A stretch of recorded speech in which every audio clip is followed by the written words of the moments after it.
So now let's see the parts of the flower. तो flower का सबसे पहला वर्ड होता है जिसको हम बोलते हैं कैलेक्स। तो calyx, you know this, calyx क्या होता है? ये जो हरे से पत्ते हैं ये है कैलेक्स। सबको पता है ये क्या है? कैलेक्स इनको बोलते हैं आप सेपल्स, ना कि पेटल्स, सेपल्स बोलते हैं। तो सेपल्स का काम क्या होता है? बेसिकली जब फ्लावर बड कंडीशन में होता है ना, ये एक बड है फ्लोरा, तो उस कंडीशन में इसको बचाना, उस कंडीशन में इसको डैमेज ना होने देना, ठीक है।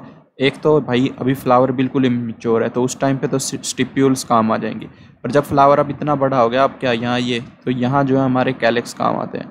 फिर फ्लावर बड़ा हो जाता है उसको किसी की जरूरत नहीं पड़ती। तो ये that's it. Sepals are generally green and protect the flower in bud stage. तो कैलेक्स में भी गैमीसोफेलस, यानी कि जो है सेपल इनके यूनाइटेड हो सकते हैं, या फिर पॉलीसेपलस। गैमीसोफेलस कह रहा हूँ, गैमीसेपलस या फिर पॉलीसेपलस। गैमीट मतलब गैमो मतलब फ्यूजन, गैमीट फ्यूजन करने के लिए बने हुए, इसलिए उनका नाम गैमीट रखते। तो गैमोसेपलस और polysepalous. Now let's talk about corolla. Corolla basically गाड़ी, इसके तो जो इसके जो वो होते हैं बेसिकली वर्ल्ड के कंपोनेंट्स, उनको एक को बोलते हैं पेटल, तो प्लूरल पेटल्स। करोला भी गैमोपेटल्स और पॉलीपेटल्स हो सकता है। कोरोला की शेप बहुत बदलती रहती है, बहुत अलग डिफरेंट बदलती क्या रहती हैं, पाई जाती हैं अलग अलग। तो हम जो है अब let's go and see the shape of arrangement of sepals और petals, you can say, in floral bud with respect to the other members of the same bud. तो इसको बोलते हैं हम एस्टिवेशन। तो अब हम एस्टिवेशन पढ़ेंगे एक मिनट। और फ्लावर की एक और चीज़, फ्लावर के स्टोक को हम पेडिसल बोलते हैं, ठीक है, तो ये भी याद रखना। और इसका जो स्टोक होता है वो फूला होता है, उसको हम थैलेमस बोलते हैं। ये मैं बता चुका हूँ एवरीथिंग। तो एस्टिवेशन क्या होता है? तो मोड ऑफ अरेंजमेंट ऑफ, या तो सेपल या पेटल, एक कुछ भी कह लो, दोनों का एक जैसे अरेंजमेंट होगा, जैसे सेपल का होता है पेटल का भी वैसा ही होता है। तो इनका arrangement in you know this floral bud stage में, इसको हम बोलते हैं बेसिकली एस्टिवेशन, कि कैसे अरेंज हैं सेपल्स और पेटल्स। तो ये 4 तरह के अरेंजमेंट देखने को मिलते हैं, velvet, twisted, imbricate and vexillary. तो लेट्स सी। तो पहला था वेलवेट। वेलवेट कपड़ा बिल्कुल ऐसे सिल्क, बिल्कुल ऐसा होता है, बिल्कुल हाथ फेरते ही। तो ये वेलवेट का मतलब क्या होता है? अगर जो हमारे सेपल्स या पेटल्स हैं बिल्कुल एक दूसरे के ऊपर टच करते हुए बस चलें, ऐसे कपड़ा सा बना है, समझ रहे हो? ऐसे बिल्कुल स्मूथ एक दूसरे को बस टच कर रहे हैं, ओवरलैप नहीं कर रहे कोई भी किसी को, तो उसको हम वेलवेट बोलते हैं। ये कैलोट्रोपिस नाम के पौधे में देखने को मिलता है। अब इसके बाद है हमारा ट्विस्टेड। ये कुछ इस तरीके से कि अगर एक जो है मार्जिन और दूसरे को जो बेसिकली ओवरलैप करता है, कोई भी सेपल पेटल है दूसरे को ऐसे ओवरलैप करता है, या इस फैशन में, ठीक है, एक को ओवरलैप करता है, एक के नीचे चलता है, एक के ओवरलैप ऐसे। तो ये फैशन को हम बोलते हैं ट्विस्टेड, कि पकड़ के ट्विस्ट कर दिया है ना। ट्विस्ट में ऐसा ही तो होगा, एक वाला एक ग्रूव ऊपर बनेगा, अगले में ग्रूव नीचे बनेगा सेम साइड का। तो दिस इज़ व्हाट ट्विस्टेड जो है एस्टिवेशन इज़। और ये देखने को कहाँ मिलती है? China rose, lady finger and cotton में। पर अगर ये ट्विस्टेड ना हो, बहुत अजीब हो, कहीं से ट्विस्ट खोल के उल्टा कर दिया, समझ रहे हो? ट्विस्ट का वो ग्रूव खोला, उसको पकड़ के उल्टा कर दिया, तो ऐसा कुछ कोई भी रैंडम कुछ ऐसा बना दिया, पर ओवरलैप्ड है, रैंडम है कुछ भी। देखो यहाँ दोनों नीचे हैं, यहाँ एक ऊपर है एक नीचे है, तो ऐसी तरह को हम बोलते हैं इम्ब्रिकेट। कोई पर्टिकुलर डायरेक्शन नहीं है ओवरलैप की, ऐसा केशिया और गुलमोहर में देखने को मिलता है। तो बात है बहुत ही इंपॉर्टेंट, जिसको हम वैक्सिलरी बोलते हैं, यानी कि ये वाला। सबसे पहली बात तो इसका ये याद कर लो, ये कहाँ भी देखने को, पी और बीन फ्लावर में देखने को मिलता है, पी में और बीन में, ठीक है। तो बेसिकली इसमें क्या हो रहा है ना, आप देखो तो जो लार्ज, इसमें 5 पेटल होते हैं, पहली बात तो ये, और जो लार्जेस्ट होता है वो सबसे ऊपर होता है। फिर उसके नीचे 2 लेटरली पेटल होते हैं जिनको हम विंग्स बोलते हैं, इन विंग्स को। फिर ये विंग्स 2 जो हैं बहुत अजीब ही तरह के इंटीरियर पेटल्स, जो आपस में फ्यूज टाइप होते हैं पेडिसल के पास, एक तरह से कह सकते हैं, उससे मिलते हैं। इसको बोलते हैं कील। तो ये ठुकने का काम करता है। यहाँ ये देखो ठुका हुआ है कील, फ्लावर को ठुका हुआ पेडिसल से एक तरह से, तो ये कील के ऊपर ओवरलैप होता है। इस तरह के एस्टिवेशन को हम वैक्सिलरी बोलते हैं, या फिर पेपिलेनियस सीसियस भी इसी को बोलते हैं, वो पेपिलानिसियस जो भी है ये। तो ये देख लो वैक्सिलरी अरेंजमेंट कैसा है, वाओ। तो this was all about calyx and Corolla and aestivation of Corolla, या फिर सेपल की बात है वो। अब देखते हैं एंड्रोशियम के बारे में। तो introduction to androecium. Androecium is composed of stamens, तो उसकी यूनिट को बोलते हैं स्टेमन। तो androecium is basically the main reproductive organ of a plant. So this androecium basically, इसके स्ट्रक्चर में क्या क्या होता है, मॉर्फोलॉजी होती है, एक स्टोक होता है सिंपल, और जो है जनरली इसके ऊपर एक एंथर देखने को मिलता है जो कि बाइलोब्ड होता है जनरली एटलीस्ट। तो ये इसका स्टोक होता है जिसको हम मेनली फिलामेंट बोलते हैं। इसके ऊपर एंथर होता है, इसको एंथर बोलते हैं, जिसके अंदर पोलन ग्रेन बेसिक। इन ये जो बाई लोब स्ट्रक्चर है इसके अंदर भी दो दो कंपार्टमेंट होते हैं हर लोब में, तो 4 कंपार्टमेंट होते हैं इसके अंदर बेसिकली। इनको बोलते हैं पोलन सैक्स। तो जैसा कि नाम, इनको पोलन सैक क्यों बोला गया, क्योंकि इनके अंदर पोलन ग्रेन बनते हैं, that's why they are called as pollen sacs. Pollen grain are producing pollen sacs. तो अब स्टेराइल स्टेमन को एक ऑन अ साइड नोट बोलते हैं, स्टेमिनोड। तो ये भी सवाल आ सकता है, स्टेमिनोड, वो व्हाट इज दिस, तो कहेंगे स्टेराइल स्टेमन। अब स्टेमन्स की कुछ वेरिएशन बताई गई हैं बेसिकली। जो स्टेमन्स होते हैं वो कई बार या तो खुद से या किसी और फ्लावर के वर्ल से या पार्ट से अटैच भी मिलते हैं। जैसे कि मैं आपको बताऊं, एपीपेटलस कंडीशन होती है ब्राज़ील में या ब्रिंजल में। तो जो एपीपेटलस कंडीशन में बेसिकली क्या होता है, ये पेटल्स के साथ जो है हमारे एंड्रोशियम या फिर जिसको कह लो आप अपना ये स्टेमन्स अटैच होते हैं, इनका फिलामेंट उनके साथ अटैच होता है, तो इसको एपीपेटलस बोलते हैं, seen in brinjal. And epiphyllous basically जो है पेरियंथ के साथ अगर जो है एंथर्स मिले, पेरियंथ होता है लिली में, तो लिली में ऐसा ही होता है, पेरियंथ के साथ जो है अपने एंड्रोशियम चिपके हुए मिलते हैं, ऐसे एक तरह से उसी के साथ अटैच मिलते हैं बस।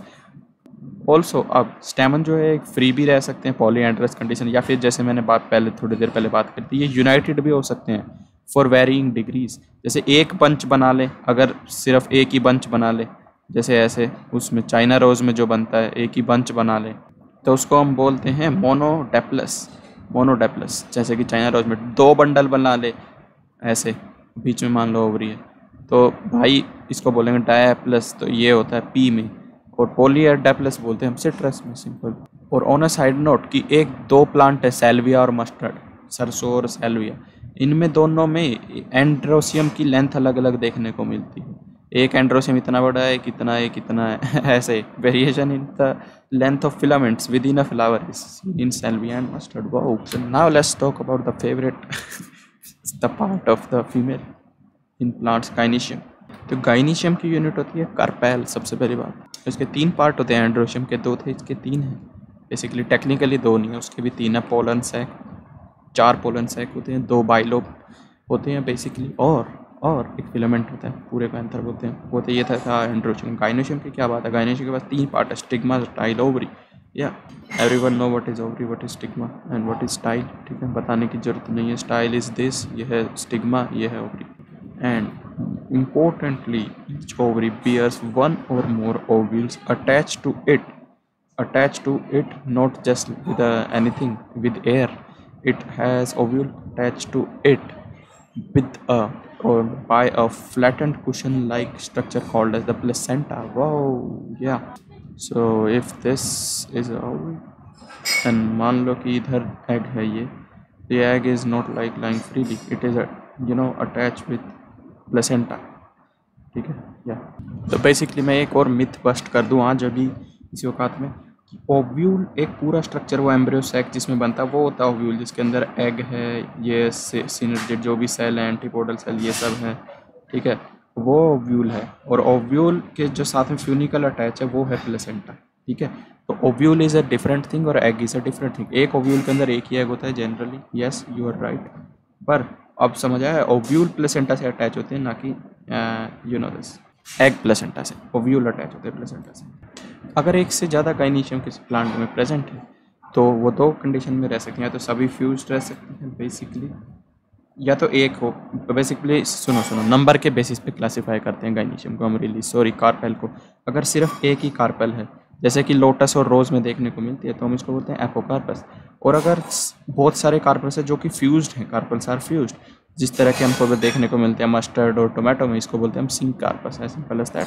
तो वेरी इंपॉर्टेंट लाइन देखो अभी क्या है, after fertilization the ovule develops into seed and ovary matures into a fruit. Wow, तो ये जो हमारी ओवरी थी, ठीक है, इसके अंदर बेसिकली एक ओव्यूल था अपना, जो भी ऐसे उससे अटैच प्लेसेंटा से, जैसे भी है अभी आगे देख लेंगे structure, don't worry about it. तो जो ओव्यूल था वो बन जाएगा सीड में, जो ओवरी थी वो बन जाएगी फ्रूट में। वाओ, तो अब on basis of placenta attachment तो हम फ्रूट्स में गाइनीशियम को क्लासिफाई करेंगे। तो the arrangement of ovules within the ovaries known as placentation कई तरह की हो सकती है, जैसे marginal, axile, parietal, basal, central और फ्री सेंट्रल। ये देख लो ऐसे, ये सब हो सकती है। अभी इनको दिखाएंगे क्या क्या कैसे। तो बेसिकली जब प्लेसेंटा ऐसे मार्जिन की तरफ बने, एक जो वेंट्रल पार्ट है बेसिकली डोर्सल से तो फाटे, डोर्सल इसलिए तो फाटते हैं, उसको डोर है वो खुलेगा, तो वेंट्रल पार्ट पे जो है पी के लगेगा, उस पर एक दो ऐसे लाइन में मिलती हैं, एक इसके अंदर ऐसे होगा वो, तो ऐसे दो उसमें मिलती है, ये अटैच हमारी ओव्यूल्स इससे, हमारी ओवरी से, ये ओवरी है बाहर पूरी बड़ी पी। तो जैसा कि पी में है, placenta form a ridge along ventral surface of ovary and ovules are borne on this ridge forming 2 rows in a pea plant, pea fruit या जो भी बोल लो, इसलिए उसको वेजिटेबल बोलते हैं क्योंकि ये वेजिटेटिव पार्ट होता है प्लांट का। तो ये जो ओव्यूल हैं ये इस रिज पे बनते हैं ऐसे। अब देखते हैं एक्साइल कंडीशन। एक्साइल कंडीशन कुछ इस तरह से होती है, ओवरी लोक्यूल्स में बटी हुई है, ये ओवरी है, ये हरी पूरी लोक्यूल मतलब ऐसे कंपोनेंट्स में बटी हुई है, और इन कंपोनेंट के अंदर एक एक्सिस पे जो है हमारी बेसिकली या ओवरी ओव्यूल्स लगे हुए हैं प्लेसेंटा के थ्रू, सेंट्रल ये जो प्लेसेंटा इस पे से ऐसे लगे हुए हैं, ठीक है, ये इसको मल्टी लोक्यूलर बोलते हैं। ये आपने खाया हुआ है क्या कभी? चाइना रोस्ट टमाटो और लेमन में देखने को मिलता है, लेमन। सो या this is interesting man. Basically अगला आता है ये, इसको बोलते हैं पेराइटल। यहाँ पे जो हमारे ओव्यूल्स होते हैं बेसिकली वो बाहर की तरफ ऐसे डेवलप करते हैं पेराइटल पार्ट पे ओवरी के, और आफ्टर सम टाइम इसमें एक फॉल्स सेप्टम बन जाती है बेसिकली। तो ये ओव्यूल को जो है 2 पार्ट में डिवाइड करते होती, तो ये भी फ्री है पर या ठीक है बाद में फॉल्स सेप्टम बन जाती है। Ovary is 1 chambered but it becomes 2 chambered due to the formation of false septum। तो this is what I was talking about. और ये मस्टर्ड और अर्जिसोम में देखने को मिलता है। अब ये है ओव्यूल जो सेंट्रल एक्सिस पे ऐसे बने, फ्री सेंट्रल होती है, ठीक है, सेंट्रल पे बने बस, नो प्रॉब्लम। तो ये फ्री सेंट्रल होती है, ये प्रिमरोस और डायंथस में देखने को मिलती है। ओके अब आ गई आखिरी बेसल, इसकी फोटो याद रखो। तो बेसल प्लेसेंटेशन में the placenta develops at the base of ovary, या simple as that, and a single ovule is attached to it just like in sunflower and marigold. Ray floret of sunflower याद है तो वो होता है कैसा, epigynous. या तो ये बेसल होता है, या एक ही ओव्यूल है, ये एक ओव्यूल लगा हुआ है, ठीक है, ओवरी से उसके बेस पे। तो दिस इज इट, सनफ्लावर और मैरीगोल्ड में मिलता है। तो अब हम आ चुके हैं most delicious part of the flower, plant, fruit पे जो हम खाते हैं। आई एम ड्रूप, ये 2 चीज़ कह रही हैं, तो क्या मतलब है ड्रूप का? तो फ्रूट की शुरुआत एनसीईआरटी बहुत ही ब्यूटीफुल तरीके से करती है। ये लिखती है कि fruit is a characteristic feature of all the flowering plants. तो it is mature, ripened ovary, wow, and developed after fertilization. तो fruit is formed without fertilization, जिसको पार्थिनोकार्पिक फ्रूट बोलते हैं हम। तो जनरली फ्रूट के ऊपर कंसिस्ट होता है basically pericarp and seeds. Okay, this pericarp may be dry and may be fleshy, as की in case of mango it's fleshy, here its pericarp is dry mainly. जब ये पेरिकार्प थिक और fleshy होता है, it is differentiated या divided into outer epicarp and the middle mesocarp and the inner endocarp. Okay, ये seed के ऊपर काला काला ये एंडोकार्प है, ये मेसोकार्प है जिसको हम खाते हैं फ्लैशी ईटेबल, और ये एपिकल ईरेबल। तो सारा ही है ये, all of the fruit is edible obviously, but yeah, the mesocarp is the the fleshy and the most nutritive part of the fruit. Yeah, so this is it. Endocarp is attached somewhat to the seed, so yeah, but in case of coconut, this pericarp is not that thick, it is dry mostly. So see this, the structure of coconut. So the outer part of the coconut is the mesocarp of coconut. So bear with me for a second. It does not have any epicarp. It starts with mesocarp, and this mesocarps have hairs on it. Inside to mesocarp is the seed of the this coconut.